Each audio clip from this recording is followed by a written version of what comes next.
اللہ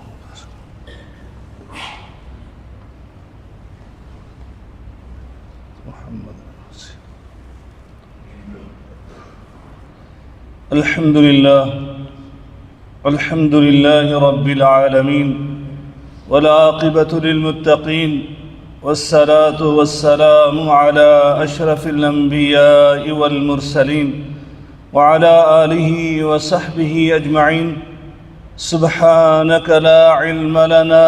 إلا ما علمتنا إنك أنت العليم الحكيم أما بعد فأعوذ بالله السميع العليم من الشيطان الرجيم بسم الله الرحمن الرحيم لقد كان لكم في رسول الله أسوة حسنة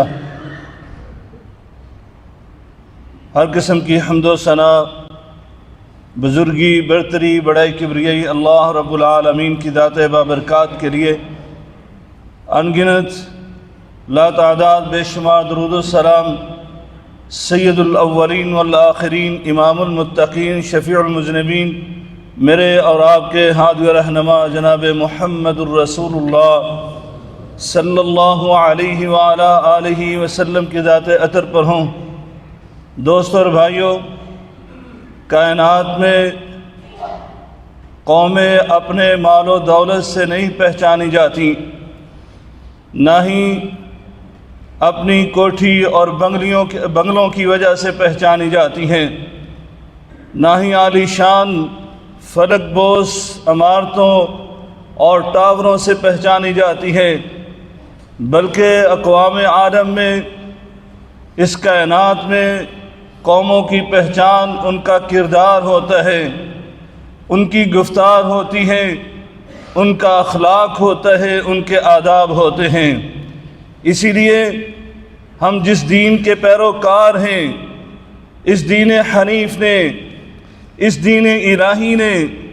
اس دین اسلام نے ہمیں جہاں پر مسائل زندگی میں بڑے بڑے مسائل کو پیش کیا ہے، وہیں پر ہمارے زندگی کے چھوٹے چھوٹے مسائل میں بھی ہمیں آداب معاشرت سکھائی ہے، چھوٹے چھوٹے مسائل کے آداب بھی انہوں نے سمجھائے ہیں۔ سیدنا سلمان فارسی رضی اللہ تعالیٰ عنہ فرماتے ہیں، مجھے ایک غیر مسلم نے کہا تمہارا صاحب، تمہارا نبی، اس کے بارے میں ہمیں علم ہوا ہے کہ وہ تمہیں چھوٹی چھوٹی چیزیں بھی سکھاتا ہے کہ تم نے بیت الخلاء میں کیسے جانا ہے۔ آپ نے جواباً ارشاد فرمایا نعم اجل، بالکل ایسے ہی ہے، لو سخرت، اگر تم مذاق بھی اڑانا چاہو تو اڑا سکتے ہو۔ ہمارا نبی کریم رؤوف الرحیم معلم انسانیت وہ تو ہمیں سکھاتے ہیں، کیف یاتی احدنا الغائط، وہ ہمیں بتاتے ہیں کہ تم میں سے واش روم میں کیسے جانا ہے، بیت الخلاء جانے میں آداب کیا ہیں۔ وہ ہمارے نبی تو یہ ہمیں بتاتے ہیں کہ تم نے قبلہ رخ ہو کر نہیں بیٹھنا اور نہ ہی اس کو کمر اور پیچھا کرنا ہے۔ وہ ہمیں بتاتے ہیں کہ ہم نے استنجا کیسے کرنا ہے، وہ ہمیں بتاتے ہیں کہ اپنے دائیں ہاتھ سے استنجا نہیں کرنا، وہ ہمیں بتاتے ہیں کہ آپ نے گوبر اور ہڈی کے ساتھ استنجا نہیں کرنا، وہ ہمیں بتاتے ہیں کہ اگر پانی نہ ملے تو پھر تم نے 3 ڈیلے یا 3 پتھروں کے ساتھ استنجا کرنا ہے۔ تم چاہے مذاق کرتے ہو۔ دوستو اور بھائیو، یہ ہمارا دین حنیف یہ ہمیں اٹھنے بیٹھنے کے سلیقے بھی سکھاتا ہے، یہ ہمیں کھانے پینے کے آداب بھی بتاتا ہے، یہ ہمیں چلنے پھرنے کے آداب بھی سکھاتا ہے، یہ ہمیں آداب معاشرت بھی سکھاتا ہے، یہ ہمارے معاملات کے حوالے سے بھی آداب سکھاتا ہے، یہ ہمارے لین دین کے معاملات وہ بھی سکھاتا ہے۔ بلکہ قربان ہو جائیں، یہ ہمارے دین حنیف نے تو ہمیں یہاں تک بھی بتلایا ہے کہ اگر تمہیں چھینک آئے تو اس کے آداب کیا ہیں، اگر تمہیں جمائی لینی ہے تو اس کے آداب کیا ہیں، اگر تم نے ڈکار لینی ہے تو اس کے کیا آداب ہیں۔ میں آپ کے سامنے دین حنیف کے کچھ آداب رکھنا چاہتا ہوں۔ چھینکنے والے کے متعلق میرے آقا علیہ السلام نے فرمایا تھا ان اللہ یحب العطاس، فرمایا اللہ رب العالمین چھینکنے کو پسند کرتا ہے، چھینک آنے کو پسند کرتا ہے، وَيَكْرَهُ التَّثَاؤُبَ، اور جمائی لینے کو اللہ ناپسند کرتا ہے۔ پھر میرے آقا علیہ السلام نے فرمایا اذا عطس احدکم فحمد اللہ، جب تم میں سے کوئی ایک چھینکے تو اس کو اللہ کی حمد بیان کرنی چاہیے، یعنی اسے الحمدللہ کہنا چاہیے۔ اور پھر فرمایا فحق علی کل مسلم سمعہ ان یشمتہ، فرمایا جو بندہ بھی اس چھینکنے والے کی الحمدللہ کو سنتا ہے تو اسے چاہیے کہ وہ اسے دعائیہ کلمات یرحمک اللہ سے نوازے۔ اور پھر چھینکنے والا جب اپنے مسلمان بھائی کی یرحمک اللہ کے کلمات سنتا ہے پھر اس پر بھی واجب ہے کہ یہ اپنے اس بھائی کے لیے دعائیہ کلمات کہے یہدیکم اللہ ویصلح بالکم۔ دوستو اور بھائیو، یہ ہے دین حنیف، یہ ہے اس کی خصوصیات کہ ایک چھوٹا سا عمل، چھینکنے کا عمل، لیکن اس عمل کو اس نے آداب بتاتے ہوئے اتنا بڑا بنا دیا ہے کہ معاشرے کے اندر مودت پیدا ہو جائے، ایک دوسرے کے ساتھ محبت پیدا ہو جائے، ایک دوسرے کے ساتھ پیار اور الفت کا رشتہ اور تعلق قائم ہو جائے کہ جب یہ دعائیہ کلمات ایک دوسرے کو دیے جاتے ہیں تو پھر مسلمانوں کے دل میں ایک دوسرے کے لیے ادب و احترام کا رشتہ پیدا ہو جاتا ہے، محبت اور پیار کا رشتہ اور تعلق قائم ہو جاتا ہے۔ اسی طرح میرے آقا علیہ السلام نے اس چھینکنے کے حوالے سے اپنے عمل کو دکھلایا جن کے متعلق اللہ کہتا ہے لَقَدْ كَانَ لَكُمْ فِي رَسُولِ اللَّهِ أُسْوَةٌ حَسَنَةٌ، تمہارے لیے میرے نبی کی زندگی سیرت طیبہ ماڈل ہے، نمونہ ہے، اسوہ ہے، قدوہ ہے۔ اس نے ہمیں کیا سکھلایا ہے؟ نبی کریم صلی اللہ علیہ وسلم کی سنت مبارکہ صحابہ اکرام بیان کرتے ہیں کان النبی صلی اللہ علیہ وسلم اذا عطس، میرے آقا علیہ السلام جب چھینکا کرتے تھے فغطى وجهه بيده او بثوبه، میرے آقا اپنے چہرے کو اپنے دونوں ہاتھوں کے ساتھ چھپا لیا کرتے تھے یا پھر کپڑے کے ساتھ چھپا لیا کرتے تھے، فغطى صوته، اور اپنی آواز کو بھی پست کرنے کی کوشش کیا کرتے تھے۔ دوستو اور بھائیو، یہ چھینکنے کے آداب تک میرے آقا علیہ السلام نے سکھلائے ہیں۔ اور اسی طرح فرمایا کہ جو جمائی ہے اس کے حوالے سے میرے آقا نے فرمایا جہاں تک ہو سکتا ہے اسے روکنے کی کوشش کرو۔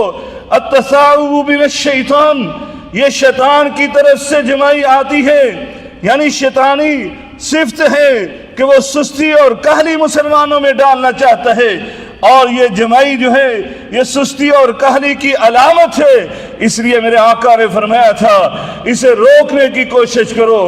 اور اگر نہیں رکتی تو پھر اپنی آواز کبھی نہ نکالو۔ فرمایا جب بھی تم میں سے کوئی ایک جمائی لیتے ہوئے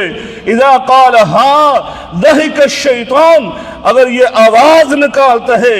ہاں کی آواز اس کی جمائی کے ساتھ آتی ہے، تو فرمایا اس کی آواز سن کر شیطان مسکراتا ہے، یعنی وہ تمہارا دشمن خوش ہوتا ہے، اس لیے اس دشمن کو خوش نہیں کرنا اور جمائی لیتے ہوئے اپنی آواز کو روکنا ہے، اپنے منہ پر ہاتھ رکھنا چاہیے۔ اسی طرح میرے آقا علیہ السلام نے ڈکارنے والے کے حوالے سے آپ نے ادب سکھلایا تھا۔ صحابی رسول بیان کرتے ہیں میرے آقا کے سامنے ایک آدمی نے ڈکار لیا، تجشع رجل عند النبی صلی اللہ علیہ وسلم، نبی کریم صلی اللہ علیہ وسلم کے سامنے اس نے ڈکار لی۔ میرے آقا نے کہا کف عنا جشعنا، فرمایا کہ تم اپنے ڈکار کو ہم سے روک لو، ہمارے سامنے ایسے ڈکار نہ لو۔ دوستو اور بھائیو، یہ ادب سکھلایا گیا۔ یہ ڈکارنے کا صرف یہ آواز نکالنے کے حوالے سے نہیں کہا، بلکہ میرے آقا علیہ السلام نے زیادہ کھانے سے منع کیا ہے۔ اس لیے تو میرے آقا علیہ السلام نے فرمایا تھا کہ ما مرا آدمی وعاء شر من بطنہ، فرمایا ابن آدم نے، انسان نے اپنے پیٹ سے زیادہ برا برتن کوئی نہیں بھرا۔ فرمایا بحسب ابن آدم اکلات یقمن صلبہ، ابن آدم کے لیے چند لقمے ہی کافی ہیں جس کے ساتھ اس کی کمر سیدھی ہو جائے، یعنی یہ اپنی عبادات کر سکے، اپنے مقصد تخلیق کو پورا کر سکے۔ لیکن پھر میرے آقا نے فرمایا فَإِن كَانَ لَا مَحَالَ، آپ کے سامنے لذیذ طعام آ گیا، انسانی تقاضے سے آپ کا زیادہ کھانے کو دل چاہ رہا ہے، تو پھر میرے آقا علیہ السلام نے فرمایا تھا فَثُلُثٌ لِطَعَامِهِ، پھر اسے چاہیے کہ اپنے پیٹ کے 3 حصے کر لے، ایک حصہ کھانے کے لیے، وَثُلُثٌ لِشَرَابِهِ، اور دوسرا حصہ پینے کے لیے، وَثُلُثٌ لِنَفْسِهِ، اور تیسرا حصہ سانس لینے کے لیے۔ دوستو اور بھائیو، یہ آداب زندگی یہ دین حنیف نے سکھلائے ہیں۔ یہ ہمارا دین حنیف اتنے چھوٹے چھوٹے ہمیں اخلاق سکھاتا ہے، یہ آداب سکھاتا ہے۔ جب کسی قوم کے اندر یہ آداب آ جاتے ہیں تو وہ پھر کائنات کے اندر سر بلند ہو جاتی ہے۔ اللہ رب العالمین سے دعا ہے اللہ تعالی ہم سب کو آداب زندگی اسلام کے مطابق کرنے کی توفیق عطا فرمائے۔ وآخر دعوانا الحمدللہ رب العالمین۔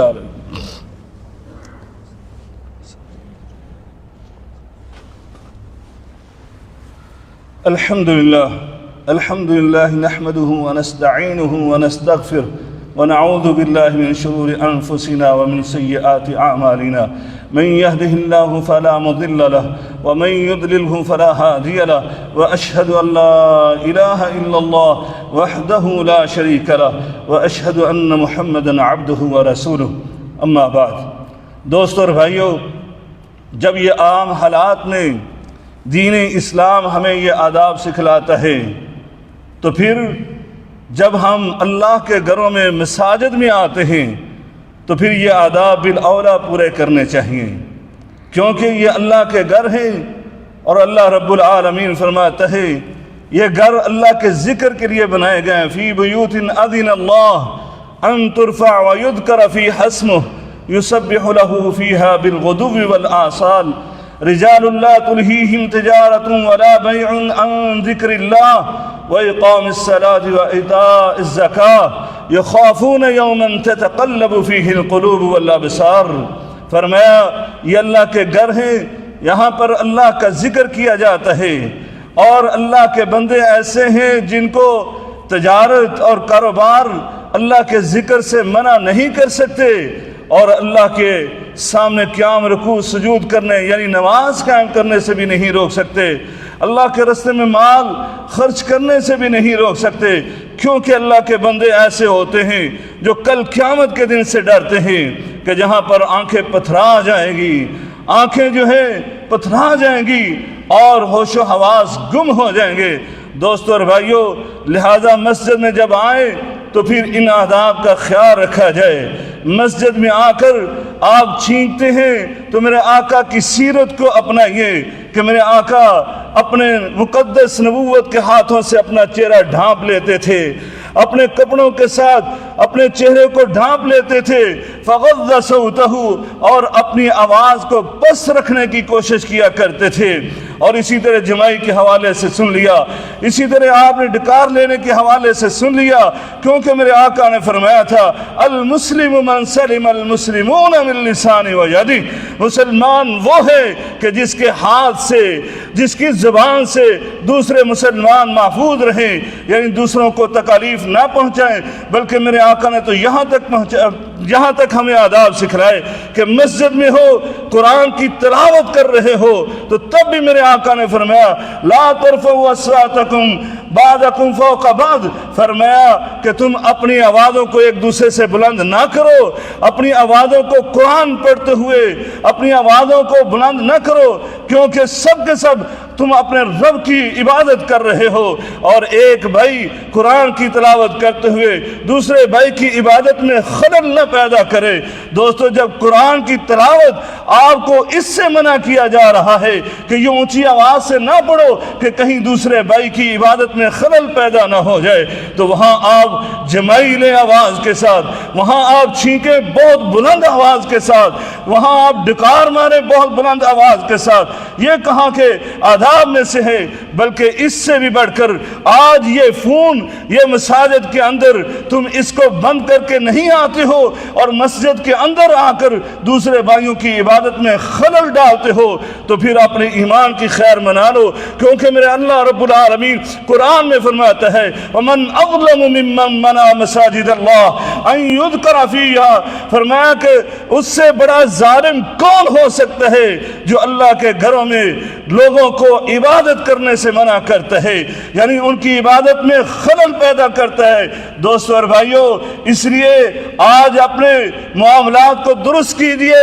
ان آداب کا خیال کیجئے۔ مساجد میں عبادت کے لیے آتے ہیں تو اپنے فونوں کو بند کر کے آئیے اور ان تمام آداب کا خیال رکھیے، تبھی جا کر اللہ کے ہاں آپ کی عبادات قبول ہوں گی۔ اللہ رب العالمین سے دعا ہے اللہ تعالی ہم سب کو ان آداب پر عمل کرنے کی توفیق عنایت فرمائے، قرآن و سنت پڑھ کر اس کو سمجھ کر اس پر عمل کرنے کی توفیق عنایت فرمائے۔ اللہم اعز الاسلام والمسلمین واذل الشرک والمشرکین ودمر اعداء الدین یا حی یا قیوم برحمتک نستغیث۔ سبحان ربک رب العزت عما یصفون وسلام على المرسلين والحمد لله رب العالمين۔ الله أكبر، أشهد أن لا